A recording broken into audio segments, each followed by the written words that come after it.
नमस्कार, बहुत स्वागत है आपका देश न्यूज़ में और मैं हूं आपके साथ मनीष कुमार। आप देख रहे हैं मेरा खास कार्यक्रम रियल एस्टेट की रियलिटी। रियल एस्टेट का जो संगठन रियल एस्टेट के कारोबारियों की समस्याएं सुलझाने की नीति नियम पर अधिकारियों के साथ चर्चा करने के लिए बनाया गया है, उसके ही पदाधिकारी नियम विरुद्ध यानी कि अगेंस्ट ऑफ द रूल काम कर रहे हैं। कल ही इंदौर जिला प्रशासन ने यानी कि डिस्ट्रिक्ट एडमिनिस्ट्रेशन ने क्रेडाई के चेयरमैन गोपाल गोयल पर बंधक प्लाट बेचने के मामले में प्रकरण यानी कि मामला दर्ज किया है, यानी कि एफआईआर दर्ज की है। वहीं शहर भर में कॉलोनियां काटकर डायरियों पर लोगों का पैसा हड़पने वाले साकार ग्रुप के कॉलोनाइजर संजय दासोद पर भी इसी मामले में प्रकरण यानी कि एफआईआर दर्ज की है। इंदौर जिला प्रशासन ने क्रेडाई चेयरमैन गोपाल गोयल और साकार ग्रुप के संचालक संजय दासोद पर कलेक्टर ने एफआईआर दर्ज करवाई है। खुद कलेक्टर ने इसके आदेश दिए हैं। दोनों आरोपित पार्टनर है और उन पर कॉलोनी सेल में बंधक 4 प्रोजेक्ट के प्लॉट बेचकर शासन के साथ करोड़ों रुपए की धोखाधड़ी करने के गंभीर आरोप लगे हैं।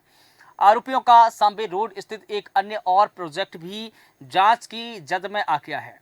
डीआईजी जो ग्रामीण देखते हैं निमिष अग्रवाल ने बताया कि तहसीलदार यशदीप रावत द्वारा शिकायत दर्ज कराई गई। मेसर्स साकार रियल के भागीदार संजय देवेंद्र दासोद सीताबाग की कॉलोनी और इसके अलावा Gopal Premchand Goyal race course road के विरुद्ध में प्राइम सिटी निवासी लोकेंद्र सिंह ने कलेक्टर आशीष सिंह को शिकायत की थी। इस पूरे मामले में जब कलेक्टर ने जांच पड़ताल की तो कहीं ना कहीं उनकी शिकायत जो है सही पाई गई। लेकिन बड़ा सवाल यह है कि इंदौर में इनके करोड़ों के प्रोजेक्ट चल रहे हैं और कौन कौन से प्रोजेक्ट चल रहे हैं उस पर भी बात करना बेहद जरूरी हो जाता है, क्योंकि ये मामला बहुत संवेदनशील हो गया है। आरोपितों के साकार कॉरिडोर यानी कि बड़ा बांगड़दा साकार हिल्स, इसके अलावा जैतपुरा सिद्धि विहार जैतपुरा साकार कॉरिडोर प्राइम बड़ा बांगड़दा में प्रोजेक्ट चल रहे हैं और ये प्रोजेक्ट करोड़ों के हैं।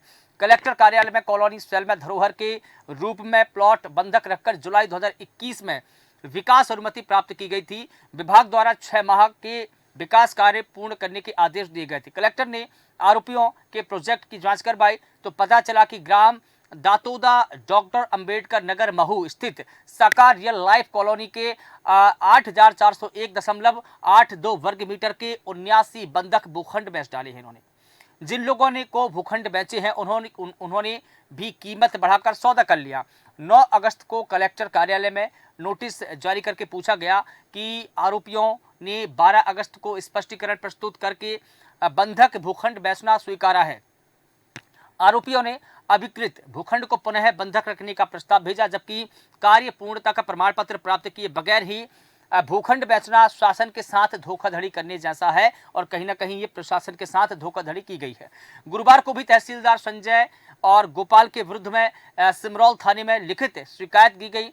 पुलिस ने तत्काल बीएनएस की धारा 318, 61(2), 316(2) और 3(5) के तहत केस दर्ज कर लिया है। रजिस्ट्रार कार्यालय की भूमिका भी इसमें है या नहीं है, और अगर है तो उनकी क्या भूमिका है, क्या वो इस पूरे मामले में मिली भगत तो नहीं है, उनके साथ साठ गांठ तो नहीं है, ये भी कहीं ना कहीं प्रशासन स्तर पर जांच की जा रही है। बंधक प्लॉट की रजिस्ट्रार को भी जानकारी थी, लेकिन जानकारी होने के बाद में उन्होंने इस पूरे मामले में रोकथाम क्यों नहीं की, वो भी कहीं ना कहीं सवालों के घेरे में है।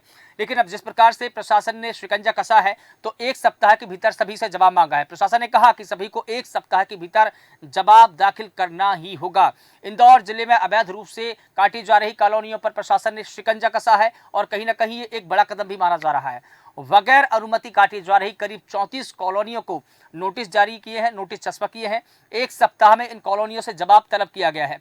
इसके बाद अवैध कॉलोनियों पर कार्रवाई की जाएगी। अपर कलेक्टर गौरव बैनल ने कहा कि एसडीएम से मिले प्रतिवेदन के अनुसार कार्रवाई की गई है, लेकिन कहीं ना कहीं जमीन जो खरीदी है वो कागजों पर ही खरीदी गई है। जमीन खरीदे बगैर कागजों पर ये प्लॉट बेचे गए हैं और ये प्लॉट कोई हजार या लाखों के नहीं बल्कि करोड़ों के प्लॉट है, जिसमें ये पूरा मामला बेहद संवेदनशील हो जाता है। दासोद के विरुद्ध में गंभीर शिकायतें हैं। सांबे रोड स्थित शिवनगरी सिम्बा सिटी के नाम से काटी कॉलोनी में करोड़ों रुपए का फर्जीवाड़ा हुआ है।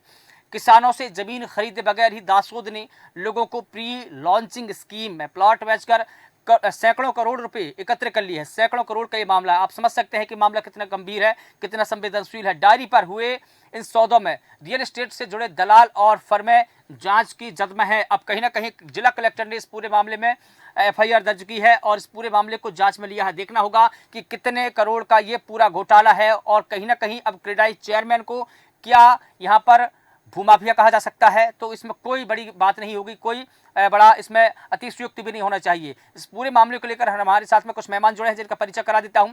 उसके बाद में इस पूरे मुद्दे पर हम चर्चा शुरू करेंगे। हमारे स्थानीय संपादक राजीव सक्सेना जी हमारे साथ में जुड़े हैं। सर, आपका बहुत स्वागत करता हूं। इसके अलावा तनुज दीक्षित जी हमारे साथ में जुड़े हैं, आप अधिवक्ता है सुप्रीम कोर्ट के।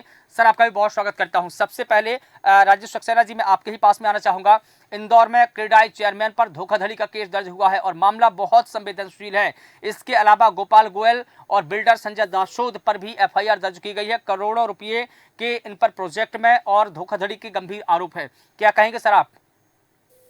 देखिए मनीष, जिस तरह से अगर इंदौर में जो फर्जीवाड़ा सामने आया है कि किस तरह से चाहे जो क्रेडाई के चेयरमैन है गोपाल गोयल और बिल्डर संजय दासौद ने मिलकर किस तरह से धोखाधड़ी कर जो प्लॉट्स हैं वो बेची और उसमें करोड़ों रुपए का जो नुकसान है वो सरकार को लगा। क्रेडाई चेयरमैन गोपाल गोयल और साकार ग्रुप के संचालक संजय दासोद पर कलेक्टर ने एफआईआर दर्ज करवाई है।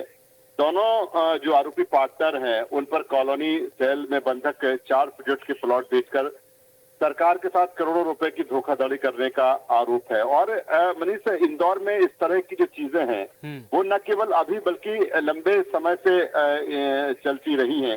ये तमाम ऐसे जो प्रोजेक्ट हैं वो तक के दायरे में है। आरोपित जो आरोपी हैं सांवा रोड स्थित एक अन्य प्रोजेक्ट भी जांच की जद में आया है। डीआईजी जिस तरह से ग्रामीण आपने जिक्र किया कि निमिष अग्रवाल ने जिस तरह से बताया कि तहसीलदार यशदीप रावत द्वारा शिकायत दर्ज करवाई गई। बैसर से साकार रियल के भागीदार संजय देवेंद्र दासोद और गोपाल प्रेमचंद गोयल जो कि रेस क्रॉस रोड के विरुद्ध प्राइम सिटी निवासी लोकेंद्र सिंह ने कलेक्टर आशीष सिंह को शिकायत की थी और उसी के बाद ये पूरा मामला जो है वो सामने आया। सबसे बड़ी बात ये है इसमें कि करोड़ों रुपए का फर्जीवाड़ा जिस तरह से हुआ और दासोद के विरुद्ध गंभीर शिकायतें हैं। सावे रोड स्थित शिवनगरी सिम्बा सिटी के नाम से काटी कॉलोनी में करोड़ों रुपए का फर्जीवाड़ा हुआ। किसानों से जमीन खरीदे बगैर दासोद ने लोगों को प्री लॉन्चिंग स्कीम में प्लाट बेचकर सैकड़ों करोड़ों की तादाद में दूसरे रुपए एकत्रित कर लिए। और डायरी पर हुए इन सौदों में रियल एस्टेट से जुड़े दलाल और फर्में जांच की जद में है। तो ये लंबा फर्जीवाड़ा है, करोड़ों का फर्जीवाड़ा है मनीष, जिस तरह से ये सामने आया है और उसी के बाद दोनों पर ये एफआईआर दर्ज हुई है। जी बिल्कुल ठीक है। तनुज दीक्षित जी, मैं आपके पास में आना चाहूँगा। Confederation of real estate developers real estate, ये एक संस्था जो है, ये कहीं ना कहीं रियल एस्टेट के क्षेत्र में एक संगठन है जिसका निर्माण कहीं ना कहीं जो कारोबारी है, जो कॉलोनाइजर है, उनकी समस्या को सुलझाने के लिए, उन पर नीति नियम बनाने के लिए अधिकारियों के साथ मिल बैठ कर के इस पूरे मसले को सुलझाने के लिए संगठन का निर्माण किया गया था। अब इसी संगठन के चेयरमैन जो मुखिया हैं वो ही इस प्रकार का फर्जीवाड़ा करेंगे। किसी ने उम्मीद भी नहीं की होगी कि वो न सिर्फ लाखों का बल्कि सैकड़ों करोड़ों का वो फर्जीवाड़ा कर रहे हैं। और देखिए, अब एफआईआर उन पर लॉन्च हो चुकी है। कहीं ना कहीं कलेक्टर ने भी कार्रवाई की है, जवाब मांगा है उनसे। लेकिन क्या लगता है आपको कि क्या उन पर कड़ी कार्रवाई होगी और किस प्रकार से पूरा मामला है, किस प्रकार से पूरा फर्जीवाड़ा है, आप समझा दीजिए दर्शकों को। कि सबसे पहले मैं आपको बताऊं मामला क्या था। जो मॉर्गेज यानी बंधक रखे हुए जो प्लॉट्स होते हैं कलेक्टेड कार्यालय में, वो मॉर्गेज रखे हुए प्लॉट्स को इन्होंने लगभग 90 प्लॉट्स थे और उसमें से 57 प्लॉट्स की खरीदी बिक्री जो है की जा, उन भूखंडों की खरीदी बिक्री हो चुकी है उन 90 में से। तो ये बहुत ही क्या होता है, सरकार को पता भी नहीं, मतलब कलेक्ट्रेट कार्यालय में जो बंधक रखे हुए हैं, मॉर्गेज रखे हुए हैं, उन प्लॉट्स को जो ऑलरेडी कहीं मॉर्गेज है, आप उसको कैसे सेल आउट कर सकते हैं। मतलब आप गवर्नमेंट के साथ में, सरकार के साथ में शासकीय जमीन, मतलब शासकीय जिस पे हक है उस पे जब तक आप कर्जा मॉर्गेज फ्री नहीं करते तब तक आप उसके अधीन हैं। आप उसके बावजूद भी जो है उन प्लॉट्स की खरीदी बिक्री आप कर रहे हैं, तो निश्चित रूप से ये जो है एक आपराधिक कृत्य है। और इसी के चलते जो डीआईजी ग्रामीण निमिष अग्रवाल हैं, उनके पास में एक शिकायत आई थी कलेक्टर कार्यालय से, तहसीलदार के द्वारा एक उसमें एफआईआर भी दर्ज कराई गई। तो देखिए क्या मामला क्रेडाई की, चाहे चेयरमैन का हो, चाहे वो गोपाल गोयल हो, चाहे संजय दासोत हो, लेकिन जो ये कृत्य किया गया इससे शासकीय नुकसान जो है वो भी काफी पड़ा है और धोखाधड़ी भी हुई है जिन लोगों के साथ में प्लॉट खरीदी बिक्री हुई है उनके साथ में। तो निश्चित रूप से जो धाराएं हैं वो काफी गंभीर रूप से प्रकरण में लगेगी और लगभग 7 वर्ष से लगा करके 20 वर्ष तक के कारावास की सजाएं जो है इन धाराओं के अंतर्गत इनको मिलने का प्रावधान है। बिल्कुल। और जी देखिए मनीष जी। जिस प्रकार से कॉलोनी काट कर की जारियों पर ही लोगों को ये कॉलोनी बेच दी है, पैसे हड़पने के आरोप लगे हैं। साकार ग्रुप के कॉलोनाइजर जो संजय दासोद है, उन पर तो कई प्रकार के गंभीर प्रकरण है और ये भी आरोप है कि सैकड़ों करोड़ों को चूना उन्होंने लगाया है। तो क्या लगता है आपको कि इस केस के बाद में और जब उन पर शिकंजा कसा जाएगा तो जो जितने भी कॉलोनाइजर है जो इस प्रकार का फर्जीवाड़ा कर रहे हैं उन पर लगाम लगेगी? निश्चित रूप से लगेगी। देखिए, जब से मुख्यमंत्री मोहन यादव आए हैं, उन्होंने आने के बाद में समस्त प्रदेश के जितने भी अवैध कॉलोनाइजर भूमाफिया थे, उन सभी को एक अल्टीमेटम दिया था कि अब सभी सतर्क हो जाए, सावधान हो जाए, किसी की भी धोखाधड़ी होगी तो उसके ऊपर निश्चित रूप से कठोर कार्रवाई की जाएगी। और ये चीज़ सिर्फ बातों में नहीं, हम देख भी रहे हैं, जब से मुख्यमंत्री मोहन यादव ने पदभार संभाला है, उसके बाद से जिस तरीके से आए दिन कॉलोनाइजरों के ऊपर शिकंजा कसा जा रहा है, ये जनता के हित में एक बहुत बड़ा कार्य है जो इस समय हो रहा है। और हम यही देख रहे हैं कि जो अभी चाहे संजय दासोद का साकार ग्रुप हो, देखिए कहीं पे भी अगर कोई गड़बड़ी हुई है, पूर्व में कोई धोखाधड़ी हुई है, प्लॉट की अवैध सेल और खरीद फरोख्त हुई है, तो निश्चित रूप से ये सभी आपराधिक कृत्य होते हैं। सभी पर निश्चित रूप से जो कार्रवाई है वो भी कठोर और गंभीर धाराओं के अंतर्गत होगी मनीष जी। बिल्कुल। देखिए, लेकिन यहाँ पर तनुज जी, दोनों आरोपी जो है पार्टनर बताए जा रहे हैं, तो क्या उन्होंने पार्टनरी में ही फर्जीवाड़ा किया है या अलग अलग फर्जीवाड़ा किया, ये भी बिल्कुल सामने नहीं आ पाया। हालांकि कलेक्टर स्तर पर इसमें जांच चल रही है। देखिए, ये तो जांच का विषय है, अभी कुछ भी कहना जल्दबाजी होगी, लेकिन बिल्कुल। अगर आरोपी के साथ में सह आरोपी बनाया है तो निश्चित रूप से कहीं ना कहीं इन्वॉल्वेशन तो होगा ही केस के अंदर। बगैर बगैर जांच के तो एफआईआर रजिस्टर्ड नहीं होती है, तो कुछ ना कुछ जांच के आधारों पर ही जो है एफआईआर रजिस्टर्ड हुई होगी। और मुझे लगता है कि मिली भगत का भी कार्य हो सकता है, ऐसा ना नहीं किया जा सकता उससे। बिल्कुल ठीक है। और देखिए, इंदौर में जो उनके प्रोजेक्ट चल रहे हैं, आरोपियों के जो साकार कॉरिडोर है, इसके अलावा बड़ा बांगड़दा, साकार हिल्स और भी जैतपुरा साकार कॉरिडोर, प्राइम बांग, ये तमाम प्रकार के इनके प्रोजेक्ट चल रहे हैं। कलेक्टर कार्यालय में कॉलोनी सेल के जो धरोहर के रूप में प्लाट बंधक रखकर जुलाई 2021 में इसके विकास की अनुमति प्राप्त की गई थी। तो क्या 2021 से ही ये फर्जीवाड़ा हो रहा है या इससे पहले से हो रहा है या अभी और इसमें जांच की जाएगी? तो क्या लगता है आपको कि और फ्लैशबैक में कुछ मामला निकल कर सामने आ सकता है?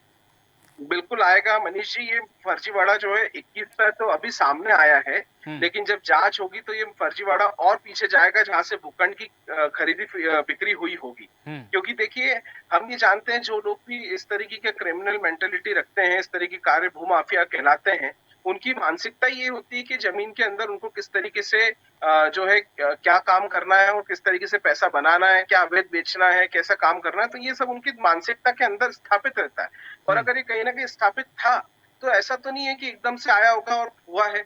तो शुरू से जब से जमीन खरीदी जाती है, जब से बेची जाती है, तब से ही वो चीजें दिमाग में चलती है और उसी हिसाब से वो लोगों को जो है अपने प्रोजेक्ट बताते हैं। हाँ, हालांकि साकार ग्रुप के काफी सारे प्रोजेक्ट इस समय जैसे जैतपुरा में, छोटा बांगड़दा में काफी सारे एरियो में चल रहे हैं। तो देखिए, सभी पे प्रभाव भी पड़ेगा, क्योंकि जब कोई व्यक्ति के ऊपर अगर उंगली उठती है, धब्बा पड़ता है और इस तरीके के अगर कोई मामला सामने आता है, तो निश्चित रूप से जो जनता का विश्वास है उन बिल्डर के प्रति, उन कॉलोनाइजर के प्रति, वो खत्म हो जाता है, उस ग्रुप के प्रति खत्म हो जाता है। जी मनीष जी। बिल्कुल ठीक है। देखिए तनुज जी, जो भूमाफिया ही कहूँ मैं उनको, कि उनका रहवास तो फिलहाल इंदौर में है, लेकिन देखिए डॉक्टर अंबेडकर नगर, जिसे हम महू के नाम से जानते हैं, 20 या 25 किलोमीटर दूर होगा, उसकी दूरी शायद इतनी होगी।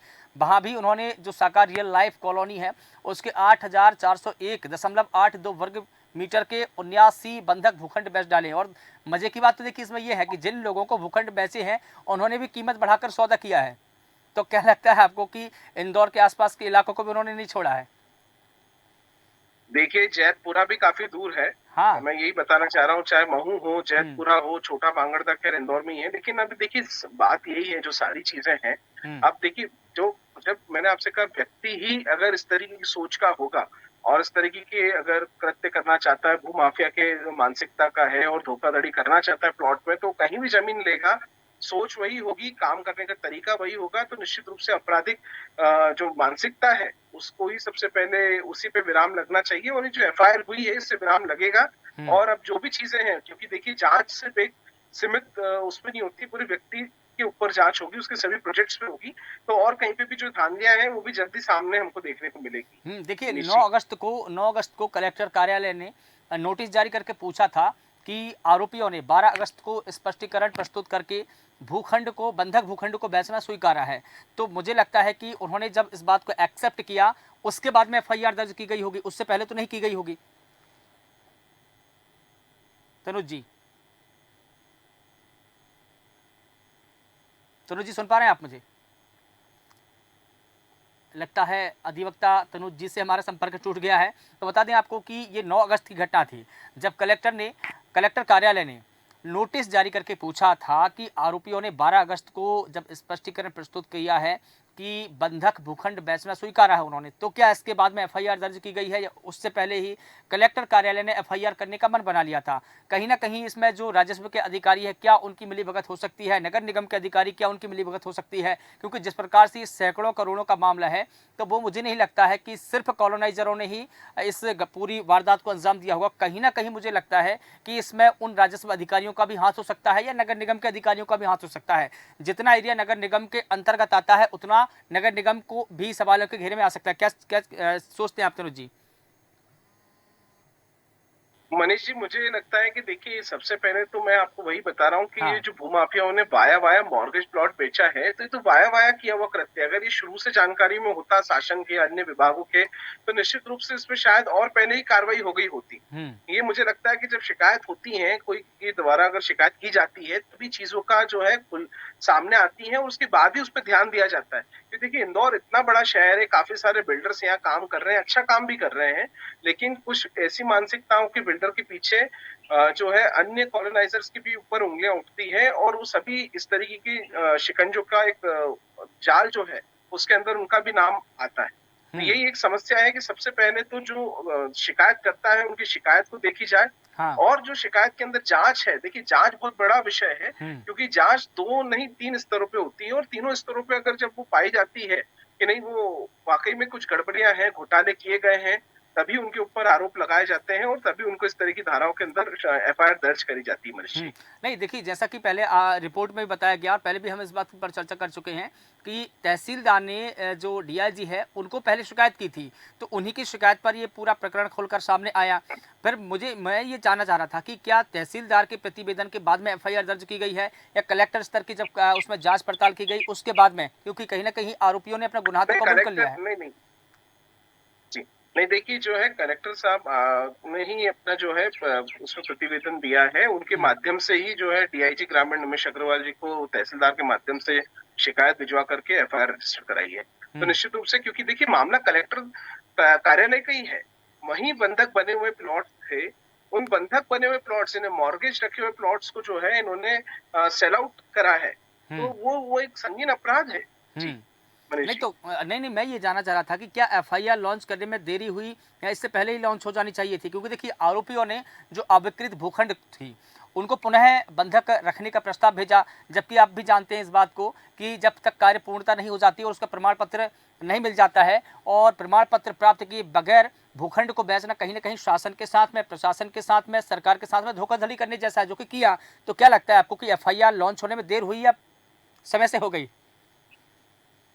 नहीं, मुझे लगता है कि जब शिकायत आई उसके बाद तुरंत इस पे कार्रवाई की गई है। हम्म। देखिए क्या होता है, कोई भी मामला आता है तो कितना सत्यता है ये तो इसकी जांच करने में जो एक समय है, एक समय अवधि है, उतना तो उसको देना पड़ता है और वही समय इसमें लगा है। हम्म। तो देखिए मुझे नहीं लगता है कि कहीं देर हुई है, जहाँ पे भी जानकारी मामले में आई है, संज्ञान में मामला आया है और वो गंभीर लगा है, तो निश्चित रूप से कलेक्टर ने इस पे स्वतः संज्ञान लेते हुए जो है तुरंत ही एफआईआर रजिस्टर कराई है। दूसरी बात जो आप बाहर वो जो बता रहे हैं जिस तरीके के सर्टिफिकेट्स के आधार पर प्लॉट्स की सेल परचेस होती है, तो देखिए लोग तो यहाँ डायरियों पे भी जमीन खरीद रहे हैं, अवैध पैसों की ब्लैक का व्हाइट भी कर रहे हैं, काले पैसों के भी जमीन खरीदी जा रही है। तो देखिए भूमाफियाओं के पास में कई तरह के रास्ते हैं जिससे वो अपनी जमीनों को किस तरीके से सौदा करना, आप भी जानते हैं कई सारी जो जमीनें उनकी गाइडलाइंस क्या होती हैं और क्या पैसों पे वो खरीदी बिक्री होती है, ये बातें किसी से छुपी नहीं है। तो ऐसे बहुत सारी चीजें हैं, सिर्फ यहाँ पर कोई सर्टिफिकेट के लिए नहीं बैठा है। लोगों को तो ये लगता है कि यार हम आज पैसा दे रहे हैं, हमको अभी भूखंड सस्ते में मिल जाएगा,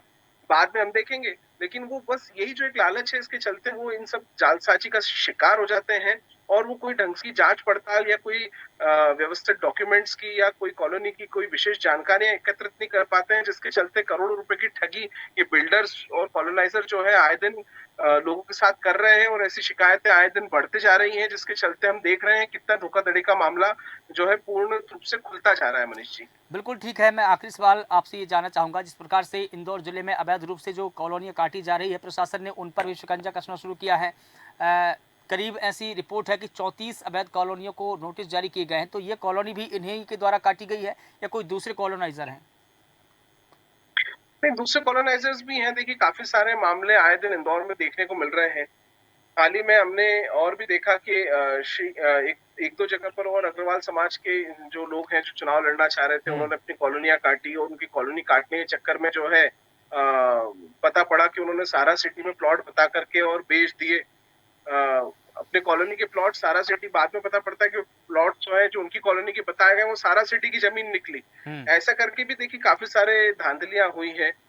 तो क्या होता है कि सारे स्तर पे जो है लोग अलग अलग रूप से कार्य कर रहे हैं, अलग अलग जो भूमाफियाओं का, और ऐसे लोगों पे एफआईआर भी रजिस्टर्ड हुई है। हाल ही में शहर के जो है काफी नामचीन जो जिन्हें भूमाफिया कहा जाएगा उनके ऊपर भी एफआईआर अभी रजिस्टर्ड हुई है। हाँ। और अभी तक वो पुलिस की गिरफ्त से भारी है। बिल्कुल, बिल्कुल ठीक है। तमाम जानकारी के लिए आपका बहुत शुक्रिया वकील साहब। तो बता दें आपको कि क्रेडाई के जो चेयरमैन हैं, उन पर धोखाधड़ी का केस दर्ज हुआ है।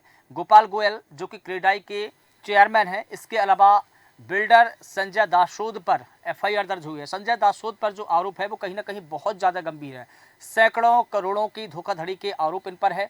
शासन प्रशासन को इन्होंने दोनों ने मिलकर की जो उनको प्रोजेक्ट है उनसे चूना लगाया है और अब कलेक्टर स्तर पर एफआईआर लॉन्च की गई है। देखना होगा कि इस मामले में क्या इनकी गिरफ्तारी होगी। गिरफ्तारी अगर होती है तो किस हद तक होगी, कब होगी और कौन करेगा।